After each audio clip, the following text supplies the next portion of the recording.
Hey, why don't you guys fight in groups? Oh, I know. Because there's no I in team.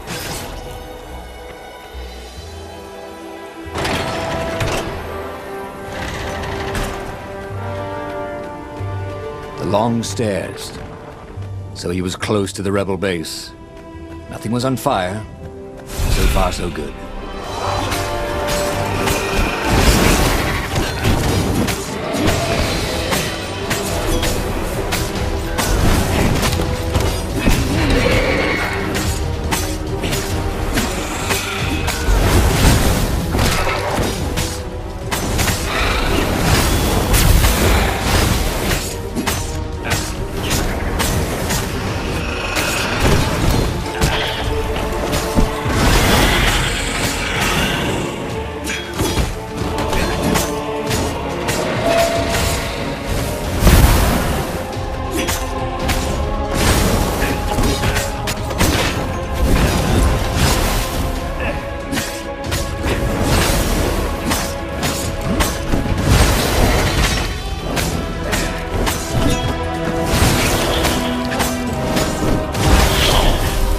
Stop.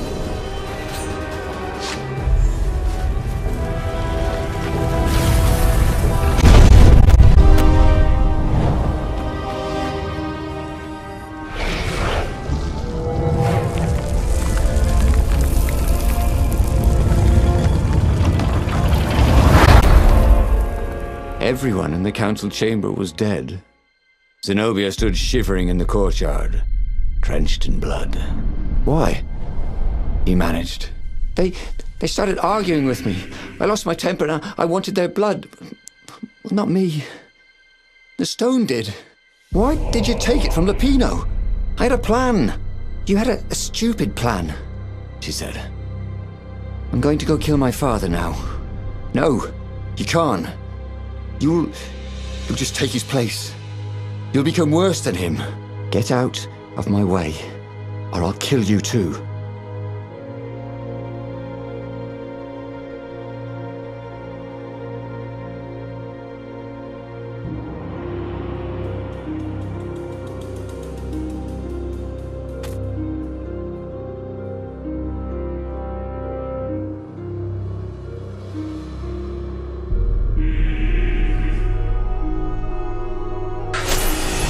You won't kill me, he said. And I won't let you kill the Emperor.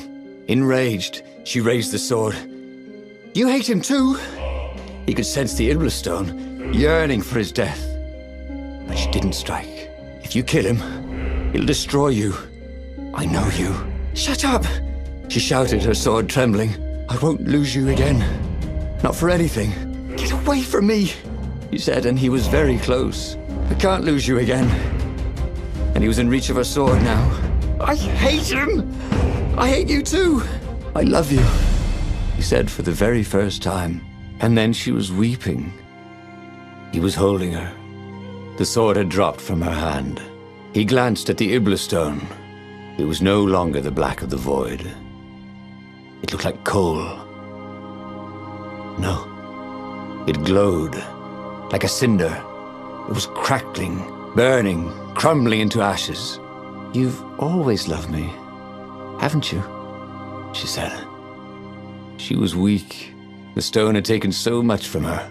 Always, he said. She staggered as he helped her up. Let me take you away. Where? The island of Avellone. The sisters will heal you. He'll follow us. Then we need the Farfarer, the fastest ship in the Empire.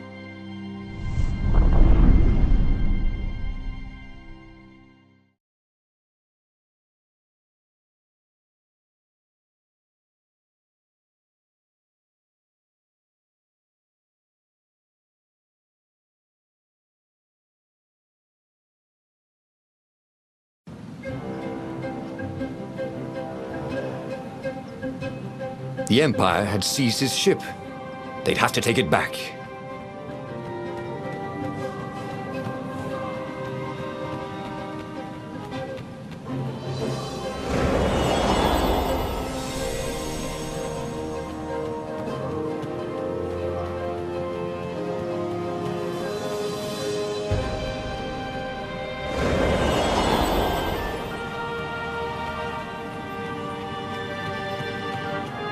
the portal was heavily guarded. It must go someplace it really didn't want it to go.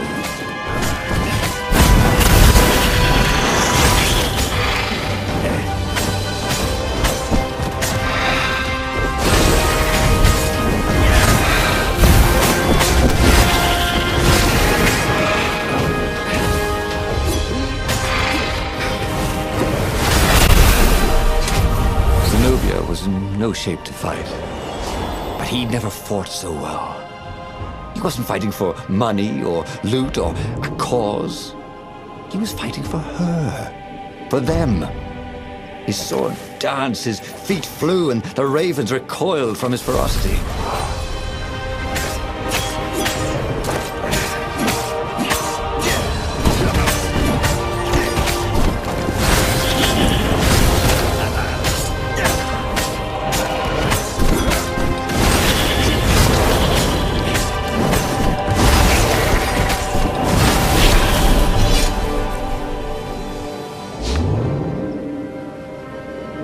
Oh, this really didn't have much in the way of safety features, did it?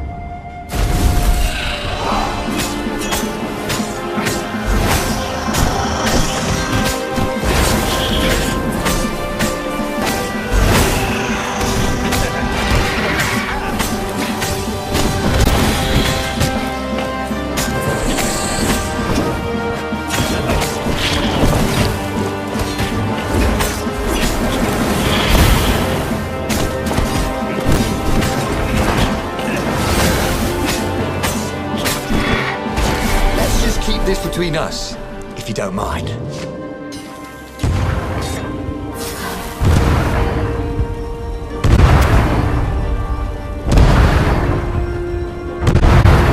And there it was, his beautiful skycraft, the Farfarer. They would fare very far indeed, beyond the Empire, beyond the reach of the Empire, to the mystical island of Avellone. He didn't know exactly where it was, but he knew he could find it. And they would find peace there. Second star on the right, and straight on till morning, laughed Zenobia. And they laughed together for the first time in a long time.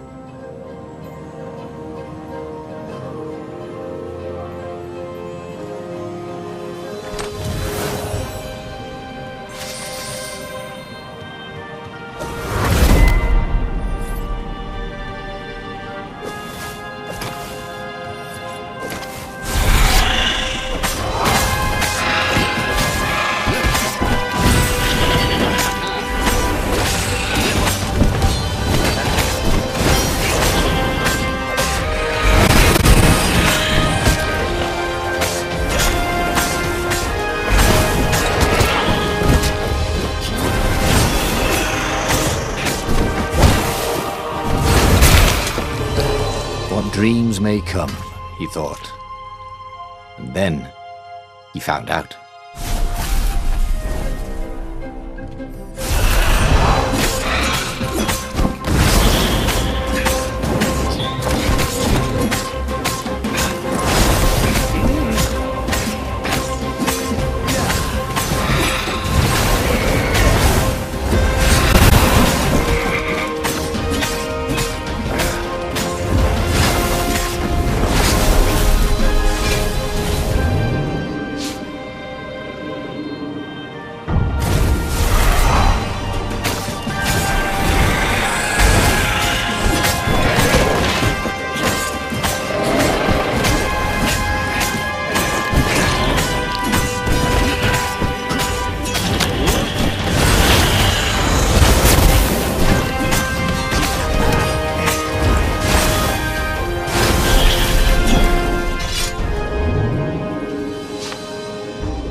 But they did not go unnoticed.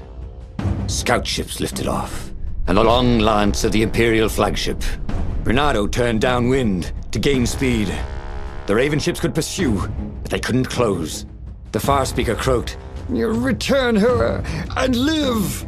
"Go sacrifice yourself," yelled Renato. Then you won't have her either. On the flagship, the Emperor was readying some arcane weapon. It couldn't be. It was the core. A devastating beam lanced out of the flagship. Renato zigzagged wildly to keep the Farfair out of it. Now the Raven scout ships were closing the distance, and the beam was getting closer too. Then came a blinding flash, and the air was searingly hot all around him. There was a thunderous, deafening roar. He could smell burnt oak and burnt feathers and burnt flesh. But when he could hear and see again, they were alive and unhurt, and they were alone in the sky. Zenobia embraced him. They had done it. Through luck and through love, they had won the war. "Avellone, here we come," he said as he held her arms wide in the prow of the boat and let her feel its speed. "Maybe the real Avellone is wherever we're together," she said. And so, after a bit of an argument, Renato and Zenobia went to one of the two Avellones. The one shrouded in mists, or the one in their hearts. But which one they went to, I'll never tell. He'd done it. He'd forged his own destiny. Well, he hadn't actually done it, but he knew what he would do. Renato smiled at the book. He practically wanted to kiss it. The kid's sacrifice hadn't been in vain. He'd saved the book and saved the world. Renato owed him and his mother so much. Renato lowered the mainsail and let the Farfarer shoot forward in the breeze. Second star to the right, and straight on till morning. This time, he would win.